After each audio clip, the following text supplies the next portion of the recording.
На 1300 текстилни работници од регионот Хелсиншки им сугерирал за нивните права.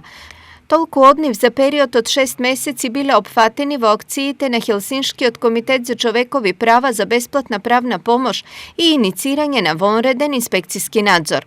По општини очекувано најмногу работа за Хелсиншки имало во Штип, каде се опфатени 587 работници. Следува Пробиштип со 401, Делчево со 132, Македонска Каменица со 127, Кочани 97, Чешиново 6 и Виница само еден работник.